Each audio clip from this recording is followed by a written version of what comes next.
A Sleep Audiobooks exclusive. Grimm's Fairy Tales by Jacob Grimm and Wilhelm Grimm. Read by E. Campbell for the Sleep Audiobooks YouTube channel and sleepaudiobooks.com. Rumplestiltskin. By the side of a wood, in a country a long way off, ran a fine stream of water, and upon the stream there stood a mill. The miller's house was close by, and the miller, you must know, had a very beautiful daughter. She was, moreover, very shrewd and clever, and the miller was so proud of her that he one day told the king of the land, who used to come and hunt in the wood, that his daughter could spin gold out of straw. Now this king was very fond of money, and when he heard the miller's boast, his greediness was raised, and he sent for the girl to be brought before him. Then he led her to a chamber in his palace, where there was a great heap of straw, and gave her a spinning wheel, and said, "All this must be spun into gold before morning, as you love your life." It was in vain that the poor maiden said that it was only a silly boast of her father, for she could do no such thing as spin straw into gold. The chamber door was locked, and she was left alone. She sat down in one corner of the room, and began to bewail her hard fate, when on a sudden the door opened, and a droll-looking little man hobbled in, and said, "Good morrow to you, my good lass. What are you weeping for?" "Alas," said she, "I must spin this straw into gold, and I know not how." "What will you give me," said the hobgoblin, "to do it for you?" "My necklace," replied the maiden. He took her at her word, and sat himself down to the wheel, and whistled and sang, round about, lo and behold, reel away, straw into gold." And round about the wheel went merrily. The work was quickly done, and the straw was all spun into gold.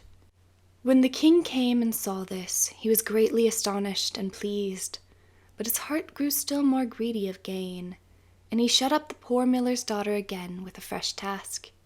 Then she knew not what to do, and sat down once more to weep. But the dwarf soon opened the door and said, "What will you give me to do your task?" "The ring on my finger," said she. So her little friend took the ring and began to work at the wheel again, and whistled and sang, round about, lo and behold, reel away, straw into gold, till long before morning all was done. The king was greatly delighted to see all this glittering treasure, but still he had not enough, so he took the miller's daughter to yet a larger heap, and said, "All this must be spun tonight, and if it is, you shall be my queen." As soon as she was alone, that dwarf came in, and said, "What will you give me to spin gold for you this third time?" "I have nothing left," said she. "Then say you will give me," said the little man, "the first little child you may have when you are queen." "That may never be," thought the miller's daughter, and as she knew no other way to get her task done, she said she would do what he asked. Round went the wheel again to the old song, and the mannikin once more spun the heap into gold. The king came in the morning, and finding all he wanted, was forced to keep his word. So he married the miller's daughter, and she really became queen. At the birth of her first little child, she was very glad, and forgot the dwarf, and what she had said. But one day he came into her room, where she was sitting playing with her baby, and put her in mind of it. Then she grew sorely at her misfortune, and said she would give him all the wealth of the kingdom if he would let her off. But in vain, till at last her tears softened him, and he said, "I will give you 3 days' grace, and if during that time you tell me my name, you shall keep your child."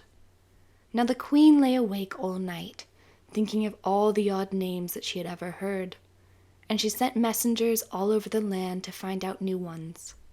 The next day the little man came, and she began with Timothy, Ichabod, Benjamin, Jeremiah, and all the names she could remember. But to all and each of them he said, "Madame, that is not my name." The second day she began with all the comical names she could hear of: bandy-legs, hunchback, crookshanks, and so on. But the little gentleman still said to every one of them, "Madame, that is not my name." The third day one of the messengers came back and said, "I have traveled 2 days without hearing of any other names. But yesterday, as I was climbing a high hill among the trees of the forest where the fox and the hare bid each other good night, I saw a little hut, and before the hut burnt a fire, and round about the fire a funny little dwarf was dancing upon one leg and singing, 'Merrily the feast I'll make, today I'll brew, tomorrow bake, merrily I'll dance and sing, for next day will a stranger bring. Little does my lady dream, Rumplestiltskin is my name.'" When the queen heard this, she jumped for joy, and as soon as her little friend came, she sat down upon her throne and called all her court round to enjoy the fun.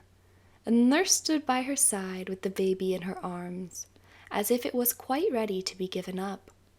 Then the little man began to chuckle at the thought of having the poor child to take home with him to his hut in the woods, and he cried out, "Now, lady, what is my name?" "Is it John?" asked she. "No, madame." "Is it Tom?" "No, madame." "Is it Jemmy?" "It is not." "Can your name be Rumplestiltskin?" asked the lady slyly. "Some witch told you that! Some witch told you that!" cried the little man, and dashed his right foot in a rage so deep into the floor that he was forced to lay hold of it with both hands to pull it out. Then he made the best of his way off, while the nurse laughed and the baby crowed, and all the court jeered at him for having had so much trouble for nothing, and said, "We wish you a very good morning and a merry feast, Mr. Rumplestiltskin." End of Rumplestiltskin.